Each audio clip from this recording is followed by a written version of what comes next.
Hello friends, welcome to my channel filmy Pritish. আমি প্রীতিশ। আর এই ভিডিওটা একটু অন্য টপিকে হচ্ছে, ঠিক আছে?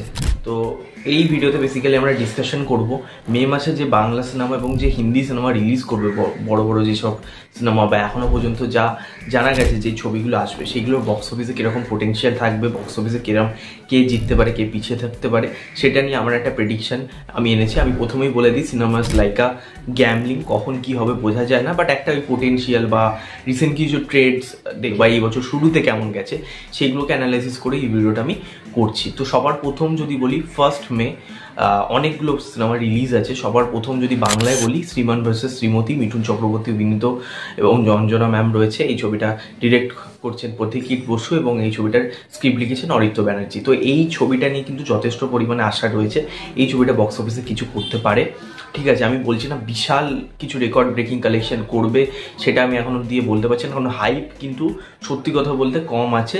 তবে তার সত্ত্বেও আমি বলবো, ছবিটা যেহেতু মিঠুন চক্রবর্তী রয়েছেন এবং তার একটা ফ্যান ফলোয়িং ভালো মতন রয়েছে, সে একজন ভালো অভিনেতা, যদি ছবিটা ওয়ার্ড অফ মাউথ ভালো হয়, সানডে থেকে একটা বড় জাম্প আসবে এবং লং রানে কিন্তু সিনেমাটা চলতে পারে যদি সিনেমাটা ওয়ার্ড অফ মাউথ ভালো হয়। এই ছবিটা কিন্তু ইনিশিয়াল স্টেজে হাইপ কিন্তু খুব একটা নেই। এবার যদি আমি হিন্দি ছবিগুলো কথা আসি, হিন্দি ছবি সবার প্রথম যে রিলিজ করছে সেটা হচ্ছে রেড 2, যেটা অজয় দেবগন রয়েছে, আমরা সকলেই জানেন রেডের সিকুয়েল। তো এই ছবিটা নিয়ে যথেষ্ট পরিমাণে আশা রয়েছে। এই ছবির যদি বুক মাই শো ইন্টারেস্ট দেখেন, এখনই কিন্তু প্রায় 150 কাছাকাছি ইন্টারেস্টেড রয়েছে। তো এই ছবিটা কিন্তু ডেফিনেটলি পোটেনশিয়াল রাখে বক্স অফিসে ভালো ফলাফল করার। এবং এই যে ছাবার পর কোনো ছবি সেইভাবে যে ব্যবসা করেছে হুড়মুড়িয়ে তার নয়। আমরা সিকান্ডার কিন্তু বক্স অফিসে ওই 3-4 দিনই ভালো চলেছে, ঈদের পর কিন্তু বক্স অফিসে বিশাল পরিমাণে একটা ড্রপ দেখেছে, ঠিক আছে? এবং জাটো যে বিশাল চলেছে তা নয়, জাট একটা ডিসেন্ট পারফরমেন্স দেখিয়েছে এবং কেসারি চ্যাপ্টার 2ও কিন্তু অ্যাভারেজ পারফরমেন্স দেখাচ্ছে। তবে সেটাকে কখনোই ভালো বা খুব যে এক্সট্রাঅর্ডিনারি পারফরমেন্স দেখাচ্ছে বক্স অফিসে সেটা আমরা বলতে পারি না। তবে রেড 2 কিন্তু সেই পোটেনশিয়ালটা রয়েছে, যেহেতু সিকুয়াল ভ্যালু এবং যেহেতু অজয় দেবগনের ট্রিসম 2 আমরা জানি কি লেভেলে ব্যবসা করেছিল।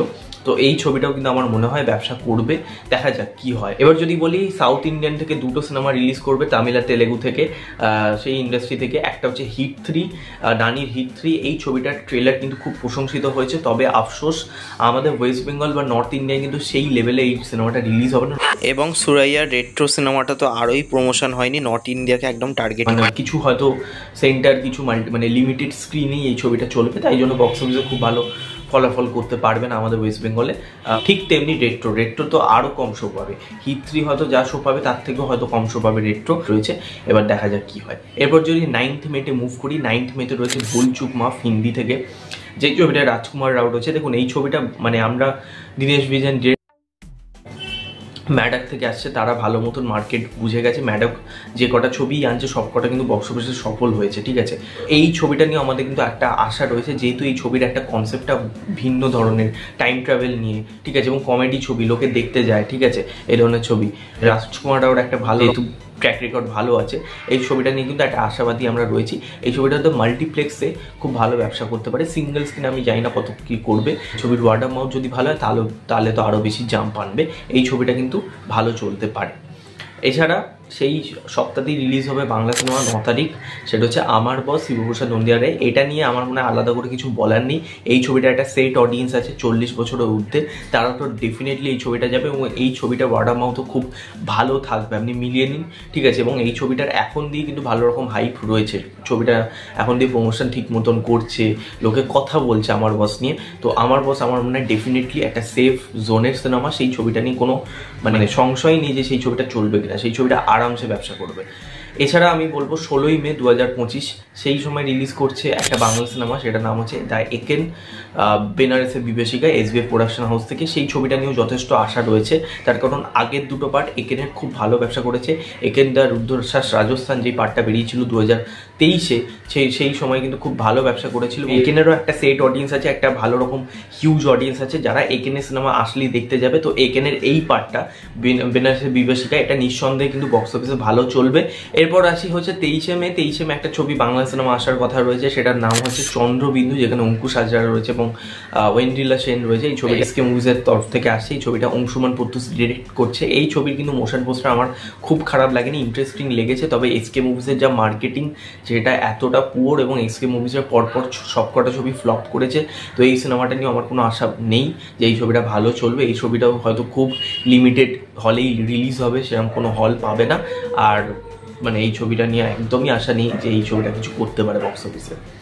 এরপর যদি আসি 30শে মে, লাস্ট মে মাসের একটা ছবি, সোনার কেল্লায় জকের ধন। এই ছবিটা আমার ছবি বললাম, তার মধ্যে এই ছবিটা নিয়ে আমি সবচেয়ে বেশি এক্সাইটেড বাংলা সিনেমার মধ্যে যদি বলতে হয়। তো সোনার কেল্লায় জকের ধন আমি খুব এক্সাইটেড দেখার জন্য, এবং এই ছবিটা কিন্তু ভালো চলবে। ঠিক আছে, আমি এক্সাইটেড বলে বলছি না, এই ছবিটা সত্যি ভালো চলবে। তার কারণ আগের দুটো পার্ট সত্যি বক্স অফিসে ভালো চলেছে, বিশেষ করে সাগরদ্বীপের জকের ধন সেকেন্ড পার্ট, সেটা খুব ভালো চলেছে। এবং অ্যাডভেঞ্চার ছবি বাঙালি দর্শক দেখতে পছন্দ করে। মোট কথা ছবি ভালো হোক খারাপ হোক যাই হোক, লোকে ছবিটা দেখতে যাবে। ঠিক আছে, বড় স্ক্রিনে গিয়ে এনজয় করবে। ফ্যামিলি অডিয়েন্স এই ছবিটা খুব বেশি পরিমাণে দেখবে। এবং কোয়েল মল্লিকের মানে এতদিন বাদে, মানে আফটার মিতিন মাসি একটা সিনেমা করছে। গাইজ এই কটা সিনেমা ছিল মে মাসে, এবং আমার মনে হয় এই বছরটা খুব ভালো যাচ্ছে সিনেমা, বাংলা সিনেমার ক্ষেত্রে তো খুবই ভালো যাচ্ছে। কারণ 3টে ছবি অলরেডি আমরা জানি হিট হয়েছে। তো এই ছবিগুলো যদি বাংলা ইন্ডাস্ট্রিকে চলে তাহলে ভালোই হবে। আর হিন্দি থেকেও আমি যেটা বললাম, রেড 2 আছে, ভুলচুক মাফ রয়েছে। আর সাউথের থেকে হিট 3, সেইগুলো এখানে সেরকম ব্যবসা দিতে পারবে না। বাট তবে রেড 2 বা ভুলচুক মাফ মে মাসে ভালো চলবে। বাট দেখা যাক মে মাসটা কেমন যায়। মে মাসে কিন্তু অনেকগুলো কন্টেন্ট রয়েছে। তো আপনারা কোন সিনেমাটা নিয়ে এক্সাইটেড ডেফিনেটলি কমেন্টে জানাবেন। ভিডিওটা ভালো লাগলে লাইক করবেন, শেয়ার করবেন। এরকম ভিডিও পেতে অবশ্যই আমার চ্যানেল সাবস্ক্রাইব করবেন, পাশে বেল আইকন ক্লিক করবেন। নেক্সট দেখা হবে। Ta-ta, take care.